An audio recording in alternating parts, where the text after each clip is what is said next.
Hola jóvenes, muy buenos días, pues bienvenidos a esta clase número 4 que lleva por título Biomateriales. Aquí les voy a explicar algunas cuestiones muy generales, también vamos a ver algunas clasificaciones. Todavía no nos vamos a meter con la parte de hacer los biomateriales, porque pues evidentemente eso es muy complejo. Voy a tratar de contactar, hay una investigadora que está trabajando con esta parte y me gustaría ver la posibilidad de que ella les explique un poco más de su trabajo, pero bueno, eso todavía no lo aseguramos. Entonces vamos a empezar.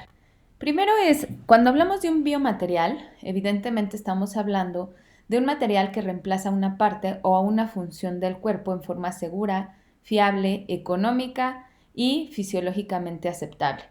Evidentemente, muchos de estos requisitos, sobre todo la parte quizá de económico, pues no se cumplen. Sabemos que en muchos casos cuando se necesitan pues algunas sustituciones ortopédicas o demás, como en esta figura, estas pueden llegar a ser bastante costosas. Ajá. Y en algunas ocasiones también, pues muchos seguros o demás no cubren este tipo de insumos. Y eso es importante porque esto puede cambiar de una manera pues muy positiva la vida de una persona. Entonces, bueno, pues sí quisiera contarles un poquito de historia. Cuando hablamos de desarrollos notables en biomateriales, es evidente que uno piensa, como en la figura de la diapositiva pasada, en algo muy moderno, ¿no? En partes que a veces pueden ser muy, no sé, aerodinámicas o que tienen un diseño muy específico. Pero fíjense, en esta foto vemos que desde hace muchos años, si bien probablemente esto no era lo ideal, ¿no? Pero se hacían cierto tipo de modificaciones a partes óseas para poder mantenerlas y que éstas pudieran cumplir su función. Entonces, pues aquí para ponerles un poquito de historia, entre el siglo XVIII y el siglo XIX se tienen vestigios arqueológicos, como la foto de la diapositiva pasada, del uso de metales en fracturas de huesos y en dientes, de hierro, oro, plata, platino. Entre 1860 y 1870, J. Lister empieza a hacer la primera cirugía antiséptica. Y fíjense, ¿esto qué implica? Porque a mí me pareció, yo cuando lo leí, la verdad es que de repente uno no puede creer las cosas que se encuentra y cómo es que se dieron a lo largo de la historia. Es evidente que, insisto, no todo surge como ahora lo conocemos y a veces también es muy bueno conocer o saber qué pasó, cómo se desarrollaron estas cosas. Entonces, en las zonas rurales no era raro que la intervención se cerrara aplicando en la herida un empasto caliente de estiércol de vaca. Y uno pensará, bueno, ¿cómo es eso posible, no? Pues sí, lo que sucede es que muchos, bueno, y al principio evidentemente, pues los médicos se mofaban de que la idea de los gérmenes invisibles flotaban en el aire. Fíjense qué curioso, digo, ahora sabemos que es así y podemos hablar de esporas, ¿no? Si ustedes por ahí tienen un problema con los hongos, es muy difícil de erradicar porque los hongos se multiplican a través de las esporas y esas están en el aire. Sin embargo, existía y lo que sucedía es que al aplicar este estiércol de vaca muchas veces ya no crecían o no se infectaban las heridas, que ese era un grave problema. Saben ustedes que pues durante muchos años todas estas heridas que se llegaban a hacer o si algún paciente empezaba a tener, no sé, algún tipo de salpullido y demás, pues de ahí podía gangrenarse y perder la extremidad o bien hasta perder la vida. En esta imagen, es una imagen que muestra el uso de un pulverizador de ácido carbo, carbólico, diseñado por Lister, que fue de los primeros que implementó como esta idea de que los gérmenes existían y que había que matarlos porque eran los que infectaban las heridas. Entonces, bueno, les quise compartir esta imagen. En esta siguiente diapositiva, en esta tabla, espero no ser bastante abrumadora, pero es un poco de las investigaciones desarrolladas a lo largo de los años, ¿no? En 1886, Hampson hace la primera placa de níquel para fracturas óseas. Muchas de estas cosas se fueron mejorando con los años.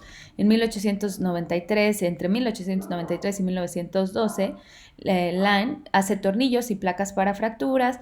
En 1912 tenemos a Sherman, que hace placa de acero al vanadio, que tiene menor corrosión.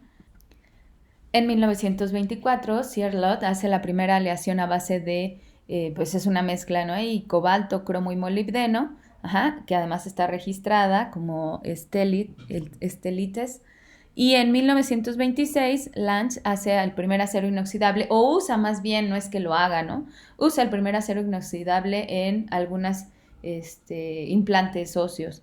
En 1931, Smith y Petersen hacen el primer dispositivo para fractura de cuello femoral, hecho a base de acero inoxidable. En 1938, Wales hace el primer reemplazo total de cadera, que esto viene a revolucionar bastante toda esta parte de los biomateriales, ¿no? Porque durante mucho tiempo pues las fracturas de cadera, digamos que es algo que es bastante, bastante común. No tengo el dato de qué porcentaje en México, pero pues sí sé que esto es muy común y que de repente estos materiales que se utilizan cada vez son más amigables también con el organismo. En 1939, Brunch y Carney introducen al Tantalum en este tipo de implantes. En 1939, Brunch ese es el mismo, en 1940, Dorsey hacen, junto con otros investigadores, usan el primer acrílico para reemplazo craneal.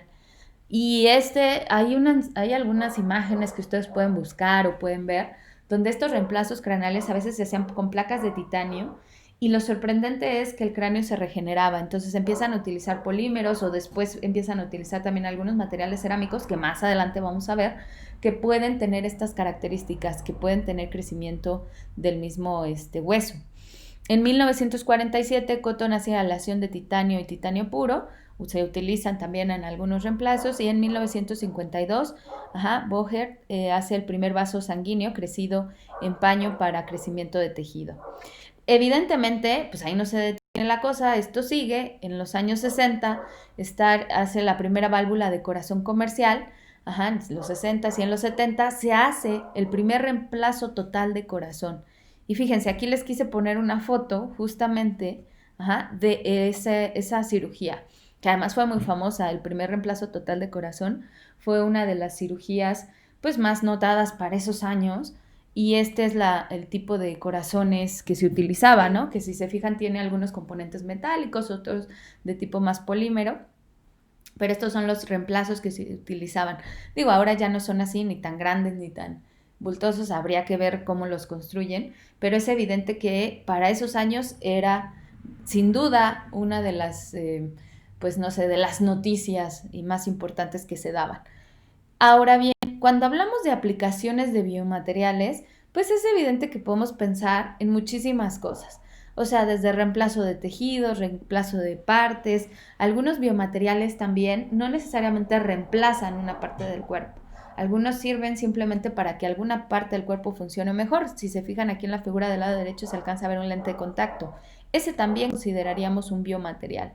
Entonces, estamos hablando de que estas aplicaciones pueden ir desde prótesis articulares, placas óseas, cemento óseo, que ahorita más adelante les voy a hablar un poquito de esto, articulaciones de la cadera, ligamentos y tendones artificiales, implantes dentales para la fijación del diente, como lo que veíamos en la imagen, ¿no? Que se ve que lo fijan, pero prácticamente le hacen un hoyo y le pasan un alambre de uno a otro. Sin embargo, pues es evidente que eso ya no se hace, ¿no? Implantes, válvulas de corazón, como las que también hablábamos, dispositivos para la reparación de piel. Esta es una aplicación que también les voy a poner aquí algunos ejemplos. Reemplazos, algunos reemplazos que pueden ser de todo tipo, ¿no? Aquí están los cocleares, sin embargo pueden ser reemplazos como lo que decíamos de la cadera. Lentes de contacto también, aunque estos no reemplazan una parte, sirven para que algunas partes del cuerpo funcionen mejor. Entonces, cuando hablamos de biomateriales, fíjense, podemos hacer diferentes clasificaciones. Una va a ser a partir de algunas características o de aplicaciones que se tengan. Podemos tener biomateriales en biofarmacéutica, materiales para implantes, dispositivos quirúrgicos, dispositivos implantables, herramientas y dispositivos y equipos diagnósticos, o la comprensión de procesos básicos de la vida. Entonces, cada uno de ellos además va a tener una aplicación en el campo en el que se pueda desarrollar. desde liberadores, ¿no? Identificación, síntesis, reparación, muchos de los que ya hablábamos, herramientas quirúrgicas, dispositivos, diferentes tipos de dispositivos, tanto para sensar, sensoriales, de diagnóstico, todo esto que tiene que ver con diagnóstico es muy importante porque sabemos que hay enfermedades que de lo que se trata es que los diagnósticos sean tempranos y oportunos para poder tener pues mejor calidad de vida. Entonces aquí también entran los biomateriales. Algunos biomarcadores se pueden utilizar en esta parte de diagnóstico. Evidentemente estamos hablando de un área multidisciplinaria. ¿Esto qué quiere decir? Pues que tiene injerencia no solo en la medicina, en la química, biología, en ingeniería, en ciencia de materiales, en física, no sé, en todo lo que ustedes puedan pensar a veces, ¿no? En metalúrgica, eh, inclusive a nivel industrial, porque pues a lo mejor nosotros somos muy buenos en el laboratorio haciendo un material, pero necesitamos al biólogo que nos diga que sirve, necesitamos al médico para llevarlo a pruebas en vivo, necesitamos al toxicólogo para que nos diga si esa parte puede ser tóxica o no. Es más, trabajo yo con un grupo donde hay un médico forense y este médico forense muchas veces lo que hace, no, uno pensaría, y yo también lo pensaba al principio, que un médico forense pues simplemente trabajaba con personas que fallecían, ¿no? Y bueno, sí, hasta cierto punto, pero él lo que hace es más bien pruebas en líneas celulares. Y muchas veces nosotros hemos trabajado dándole materiales para que ellos los prueben en líneas celulares diversas y nos digan hasta qué punto este material es tóxico o puede tener una aplicación en cuestiones biológicas. Y bueno, también otra clasificación que podemos tenerle de los biomateriales es la misma que en este caso, o la que hacíamos nosotros de los materiales compuestos, pues podemos encontrar biomateriales de tipo metálicos, de tipo polímero y de tipo cerámico, que son como las tres grandes ramas cuando hablamos de cualquier tipo de material, sea en aplicaciones biomédicas, biológicas, bioquímicas, en aplicaciones de ingeniería, en aplicaciones de compósito, lo que sea. Siempre vamos a caer en esta clasificación que es la más básica y a veces pues la más sencilla, ¿no? Entonces, cuando hablamos de metales, pues tenemos ahí una serie de tipo metales y aleaciones en realidad. El acero 316L, aleaciones cobalto-cromo, titanio, tantalio, nitinol, que son algunos de los que se utilizan en este tipo de, como biomateriales. Las aplicaciones van a ser muy diversas, tenemos desde alambres de guías, válvulas mecánicas del corazón. Ojo, estamos hablando solo de la parte de metales, pero también sabemos que podemos tener materiales compósitos, ¿no? En algunos implantes ortopédicos también hay algunos que se diseñan exclusivamente con partes metálicas, comandos para marcapasos, soportes para corazones artificiales, placas para fracturas, clavos y tornillos, varillas, que es de lo más común, ¿no? Y además, una de las ventajas que tiene de utilizar metales, que ustedes ya saben, es que los podemos ver fácilmente. Es decir, nosotros tomamos una placa de rayos X y ahí claramente podríamos ver en qué parte está el metal, si está bien colocado, si hay algún daño, si realmente quedó reparando lo que el médico quería. Entonces es muy fácil de identificar. La otra cosa es que tenemos los materiales cerámicos, aquí podemos tener alúminas, zirconias, hidroxiapatitas, fosfatos tricálcicos, biovidrios, no sé, o algún otro de bitocerámicos, todo tipo de cerámicos, pero ojo, si yo quiero utilizar un material, sea cual sea su naturaleza, en este tipo de aplicaciones sí es muy importante primero corroborar que este material no es tóxico para el organismo. ¿Por qué? Porque como alguna vez decíamos cuando hablábamos de los materiales compósitos en aplicaciones médicas, pues necesitamos que una vez que este material cumpla su objetivo, se libere sin generar residuos tóxicos. En este caso, si nosotros vamos a tener un implante, sea cual sea el tipo, y por alguna, no sé, acción de los fluidos o de las condiciones del organismo, se va a ir degradando, yo necesito garantizar que los productos de degradación no sean tóxicos, porque es evidente que si el producto de degradación es tóxico, pues voy a tener un daño a largo plazo y eso no es deseable. Y ahorita vamos a ver también un ejemplo. En aplicaciones de los cerámicos también tenemos recubrimientos de implantes endoóseos, unión ósea, cirugía reconstructiva, implantes odontológicos, implantes ortopédicos. Y pues en los implantes odontológicos en realidad siempre es mejor utilizar un material cerámico en un diente, por ejemplo, porque es el que le va a dar más la apariencia de los dientes. A diferencia de un metal, que si tú tienes un diente de oro o de plata, pues es algo que estéticamente quizá, digo, a menos que a ti te guste, pero si no, como que no es muy adecuado, ¿no? No es muy correcto. En el caso de los polímeros, podemos tener acrílicos, podemos tener algunos de tipo poliéster, poliuretanos, poliamidas, silicones, metacrilato, por Dios, no puedo decir esa palabra, polímeros epóxicos, copolímeros de ácido láctico y de ácido glicólico, algunos, no sé, por ejemplo, aquí está el policoprolactona o poloortoésteres, o no sé. Igual que pasa con los materiales cerámicos y los materiales metálicos, habría que ver qué tipo de polímeros son. En cuanto a las aplicaciones de estos polímeros, podemos tener pues la liberación controlada de medicamentos en las casos de las cápsulas. Las cápsulas son un tipo de material de estos materiales que estamos hablando que son biocompatibles, biodegradables. Es curioso cuando yo tengo la huella de estructura de los materiales y les pregunto a los estudiantes que si los polímeros se comen. Y bueno, la respuesta evidente es que cuando pensamos en un polímero, pensamos en un plástico y todo el mundo dice, no, claro que no se come. Bueno, pues el ADN es un polímero. Y por ejemplo, tú puedes extraer ADN de la cebolla, del jitomate, de un montón de cosas y lo comes. Las cápsulas que tú utilizas para muchos medicamentos son polímeros y también lo ingieres. ¿No? No que te lo comes, pero lo tienes que ingerir para que después pueda liberar la sustancia activa. En suturas, uniones óseas, en cirugías reconstructivas para prótesis, esta foto se ve muy impresionante, digo, no sé, espero no causarles ningún conflicto, pero realmente estas cirugías que ahora podemos utilizar estos polímeros para reconstruir casi cualquier parte del cuerpo, ¿no? Con estas impresoras tridimensionales. Es impresionante lo que hace la tecnología con estas impresoras porque yo puedo, en una impresora 3D, pues simplemente decirle, a ver, imprímeme una areja como esta, yo le pongo un material que sea un polímero biocompatible y obtengo algo como este tipo de prótesis, ¿no? En placas ortopédicas, catéteres, en tubos, válvulas cardíacas, en cemento óseo, lentes intraoculares, soporte para implantes extracorpóreos, implantes para cirugía plástica, ¿no? Entonces existe una gran variedad de usos de los materiales poliméricos también en esta parte de los biomateriales. Ahora, podemos tener otro tipo de materiales que se llaman reabsorbibles.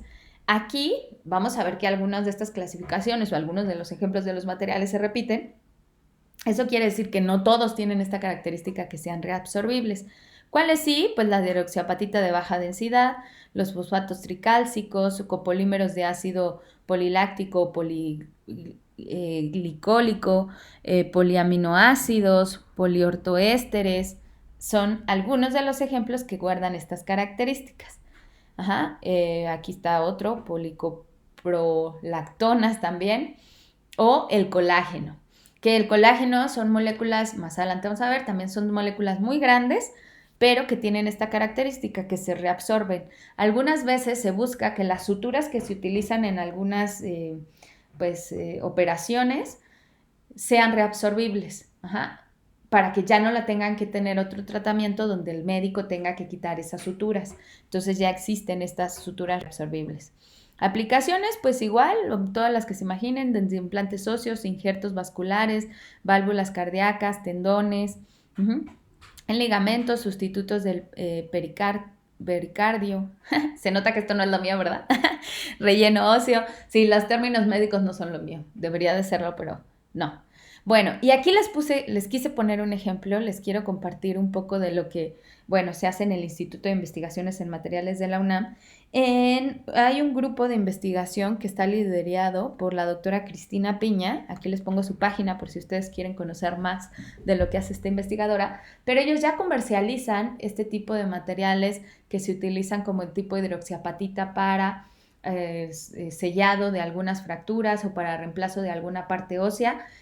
Tú hablas, dices, bueno, quiero un material para reemplazo óseo de tales medidas, ellos las hacen y te las venden, ¿no? Es totalmente comercial y te facturan también. Entonces, ahí pueden ustedes encontrar también, pues si en algún punto les interesaría después seguir en sus estudios haciendo cosas de biomateriales, pues son opciones que son bastante viables, ¿no? Ahora, es evidente que no es el único lugar donde se hacen estas cosas. Por ejemplo, en el CIMBESTAB hay grupos muy grandes en laboratorios de biología, de genética molecular, donde también pueden ustedes encontrar cosas de biomateriales que son muy interesantes. Entonces, para que por ahí se den una escapada en la página, por lo menos, ¿no? Ahorita no se puede salir, pero en algún punto que se pueda salir, también sería muy interesante de repente que si pueden ustedes en algún momento de la maestría visitar estos laboratorios, pues no está de más. Si en algún punto les interesa un doctorado, pues ya saben todo lo que se está haciendo o lo que se puede hacer en este tipo de centros de investigación. Ok, ahora bien, existen otras que se llaman macromoléculas derivadas, ajá, y que estas lo que hacen es, pues igual, tener este tipo de características. En este caso podemos encontrar quitosano, colágeno, elastina, ácido hialurónico, acetatos de celulosa, fosfolípidos, ajá. Y fíjense, aquí les quise poner un ejemplo. En esta fotografía, no sé si la alcancen a ver, tenemos hasta arriba la parte del control, ajá, y si ustedes revisan el artículo, aquí les puse la cita, la idea es que es un material que van a utilizar como cicatrizante.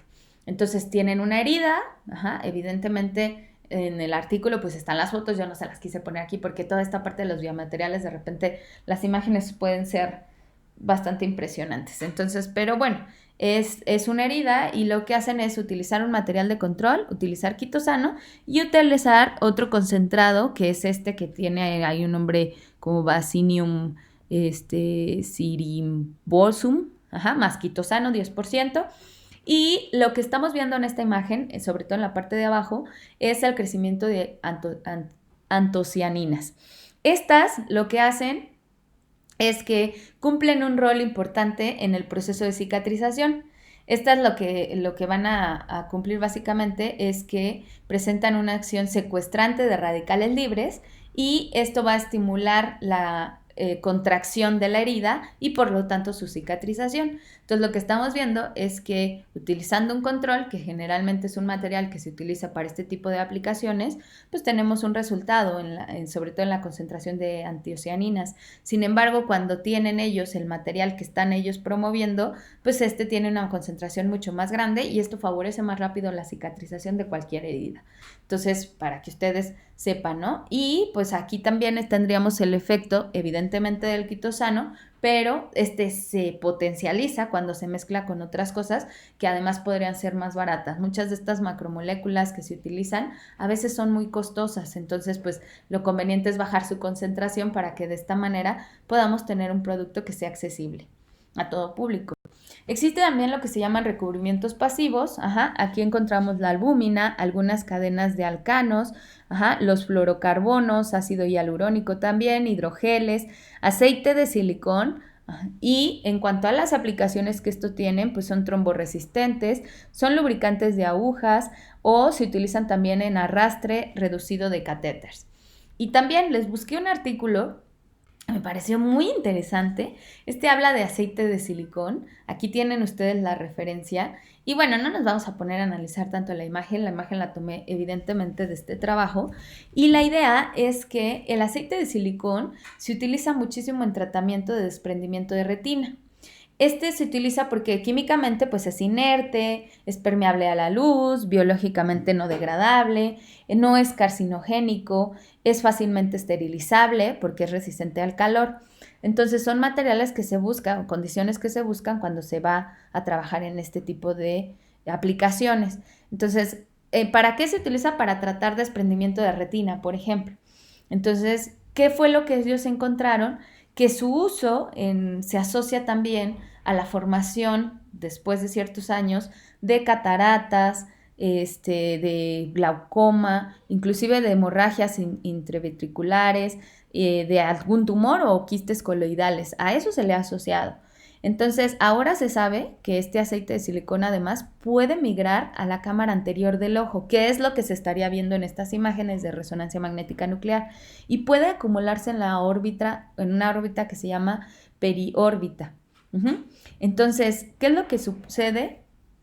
Que después de que este migre al ojo, va a tener algunos problemas porque este se va a asociar a una migración hacia el cerebro, ¿no? Este paciente, que además me parece que tenía 42 años, según lo que decía el artículo, lo que leí en este trabajo, pues llega al hospital muy grave por dolores terribles de cabeza y resulta que lo que sucedió es que él fue tratado por desprendimiento de retina con este material muchos años atrás, no sé si 10 o una cosa así, y tiene este problema de que pues el aceite de silicón que utilizaron para este tipo de tratamientos, que es muy recurrente en tratamientos médicos de ese tipo, le migró al cerebro.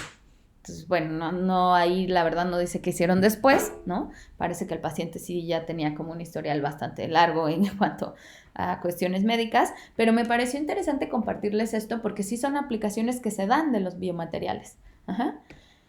Ok, el otro tipo de recubrimientos son los recubrimientos bioactivos. Aquí tendríamos hidroxiapatita nuevamente, algunas membranas antimicrobianas, los trombolíticos, algunas proteínas, algunos péptidos también. Las aplicaciones pues pueden ser mejorar la adherencia celular, resistencia a la infección, recubrimientos de implantes endóseos. Y también les busqué una noticia.